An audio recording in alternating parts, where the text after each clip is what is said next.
Hi all welcomes to Aishwarya Coorg A to Z Kannada YouTube channel. ನಾನಿವತ್ತು ಒಂದು ಚಿಕನ್ನಲ್ಲಿ recipe ತೋರಿಸ್ತಾ ಇದ್ದೀನಿ. ಅದು ಲಿವರ್ ಮತ್ತು ಹಾರ್ಟ್ ಪುದೀನ ಚಾಪ್ಸ್ ಚಿಕನ್ನದ್ದು. ಹಾಗೆ ಇದನ್ನ ಚೆನ್ನಾಗಿ ವಾಶ್ ಮಾಡಿ ಉಪ್ಪು ಮತ್ತು ಅರಿಶಿನ ಹಾಕಿ ಇಟ್ಕೊಂಡಿದ್ದೀನಿ. ಹಾಗೆ ಒಂದು ಬಾಣಲಿಗೆ ಎಣ್ಣೆ ಹಾಕ್ಕೊಂಡು ಅದು ಕಾಯಕ್ಕೆ ಬಿಟ್ಟಿದ್ದೀನಿ. ಇದನ್ನು ಮಾಡೋದಕ್ಕೆ 2 ಈರುಳ್ಳಿ ತೊಗೋತೀನಿ, ಒಂದು 15ರಿಂದ 16 ಹಸಿಮೆಣಸಿನ್ಕಾಯಿ, ಕರಿಬೇವಿನ ಸೊಪ್ಪು, ಬೆಳ್ಳುಳ್ಳಿ, ಶುಂಠಿ, 2 ಪೀಸ್ ಚಕ್ಕೆ, ಪುದೀನ ತೊಗೊಂಡಿದ್ದೀನಿ. ಹಾಗೆ ಅರಿಶಿನ, ಉಪ್ಪು. ನಾನು ಕಟ್ ಮಾಡಿ ಇಟ್ಕೊಂಡಿರೋ 2 ಈರುಳ್ಳಿನ ಎಣ್ಣೆಕಾಯಿ ನಂತರ ಹಾಕ್ಕೊಂಡು ಚೆನ್ನಾಗಿ ಗೋಲ್ಡನ್ ಬ್ರೌನ್ ಆಗೋ ತನಕ ಫ್ರೈ ಮಾಡ್ಕೋತೀನಿ. ಅಷ್ಟರಲ್ಲಿ ನಾನು ಇದು ಫ್ರೈ ಆಗ್ತಿದ್ದಂಗೆ ಏನು ಗ್ರೈಂಡ್ ಮಾಡ್ಕೊಂಡು ಇಟ್ಕೊಂಡಿದ್ದನೋ ಪುದೀನ, ಹಸಿಮೆಣಸಿನ್ಕಾಯಿ, ಶುಂಠಿ, ಬೆಳ್ಳುಳ್ಳಿ, 2 ಪೀಸ್ ಚಕ್ಕೆ ಹಾಕ್ಕೊಂಡು ಗ್ರೈಂಡ್ ಮಾಡ್ಕೋತೀನಿ. ಲವಂಗ ನಾನು ಸೇರಿಸ್ಕೋತಾ ಇಲ್ಲ, ಸ್ವೀಟ್ ಬಂದುಬಿಡುತ್ತೆ ಅನ್ನೋದಕ್ಕೆ. ಹಾಗೆ ನಾನು ಈರುಳ್ಳಿನ ರುಬ್ಬಕ್ಕೆ ಕೂಡ ಹಾಕ್ಕೊಳ್ಳಲ್ಲ, ನಾನ್ ವೆಜ್ಗೆ ತುಂಬ ಸ್ವೀಟ್ ಹೊಡೆಯುತ್ತೆ ಅನ್ನೋದಕ್ಕೆ. ನಾನ್ ವೆಜ್ ಸ್ವಲ್ಪ ಖಾರ ಇದ್ರೇ ಎಲ್ಲರೂ ಇಷ್ಟಪಡ್ತಾರೆ.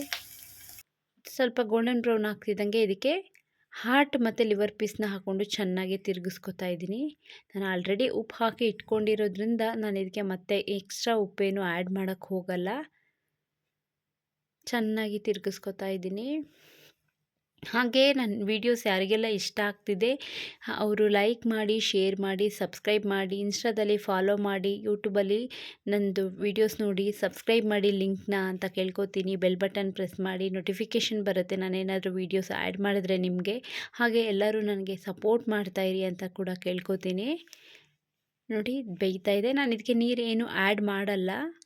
ನಾನು ಏನು ಗ್ರೈಂಡ್ ಮಾಡ್ಕೊಂಡಿದ್ದೀನೋ ಅದನ್ನ ತರಿಯಾಗಿ ಗ್ರೈಂಡ್ ಮಾಡ್ಕೋತೀನಿ. ಅದು ಫ್ಲೇವರ್ ಸ್ವಲ್ಪ ಚೆನ್ನಾಗಾಗತ್ತೆ ಅಂತ.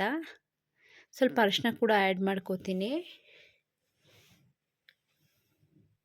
ಚೆನ್ನಾಗಿ ತಿರುಗಿಸ್ಕೊಂಡು ಬೇಯಿಸ್ಕೊಳ್ಳಿ. ಸ್ವಲ್ಪ ಹೊತ್ತು ಲಿಡ್ ಮುಚ್ಚೋದ್ರಿಂದ ಸ್ವಲ್ಪ ಬೇಗ ಬೇಯುತ್ತೆ. ಇದನ್ನ ನಾವು ಚಪಾತಿಗೆ, ರೊಟ್ಟಿಗೆ, ರೈಸ್ಗೆ ಎಲ್ಲನೂ ತುಂಬ ಚೆನ್ನಾಗಿರುತ್ತೆ. ಚಿಕನ್ ಸ್ವಲ್ಪ ನೀರು ಬಿಟ್ಕೊಳ್ಳುತ್ತಲ್ಲ, ಹಾಗಾಗಿ ನಾನೇನು ಎಕ್ಸ್ಟ್ರಾ ನೀರು ಇದಕ್ಕೆ ಸೇರಿಸ್ಕೊಂಡಿಲ್ಲ. ಚೆನ್ನಾಗಿ ತಿರುಗಿಸ್ಕೊಳ್ಳಿ. ನಾನೇನು ಪೇಸ್ಟ್ ಮಾಡಿ ಇಟ್ಕೊಂಡಿದ್ನೋ ಅದನ್ನ ಇದಕ್ಕೆ ಆ್ಯಡ್ ಮಾಡೋಣ ಇವಾಗ. ನೋಡಿ ಸ್ವಲ್ಪ ತರಿಯಾಗಿ ರುಬ್ಬಿದ್ದೀನಿ, ದಪ್ಪಾಗಿ ರುಬ್ಬಿದ್ದೀನಿ, ಫುಲ್ ನೈಸ್ ಮಾಡಿಲ್ಲ ನಾನು. ಇದಕ್ಕೆ ಸ್ವಲ್ಪ ನೀರು ಹಾಕ್ಕೊಂಡು ಹಾಕ್ಕೊಳ್ಳೋಣ.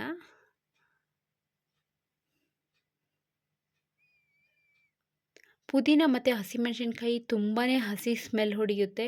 ಆದ್ದರಿಂದ ಸಿಮ್ಮಲ್ಲಿಟ್ಟು ಚೆನ್ನಾಗಿ ತಿರುಗಿಸ್ಕೊಂಡು ಇದನ್ನು ಸ್ಮೆಲ್ ಹೋಗೋ ತನಕ ಚೆನ್ನಾಗಿ ಫ್ರೈ ಮಾಡ್ಕೊಳ್ಳೋಣ. ಹಸಿ ಸ್ಮೆಲ್ ಹೋಗ್ತಾ ಇದ್ದಂಗೆ ನಮಗೆ ಗೊತ್ತಾಗುತ್ತೆ. ಇದು ತುಂಬ ಗ್ರೀನ್ ಇರುತ್ತೆ ನಾವು ಸ್ಟಾರ್ಟಿಂಗ್ ಹಾಕಿದಾಗ.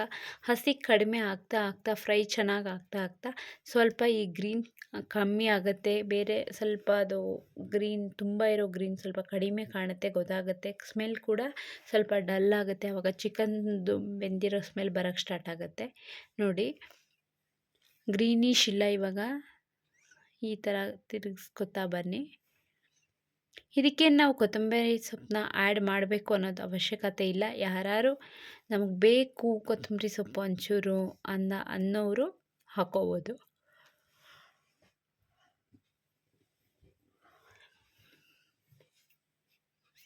ಚೆನ್ನಾಗಿ ಕುದೀತಾ ಇದೆ.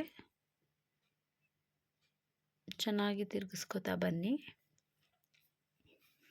ಚಿಕನ್ ಪುದೀನ ಚಾಪ್ಸ್ ರೆಡಿಯಾಗಿದೆ.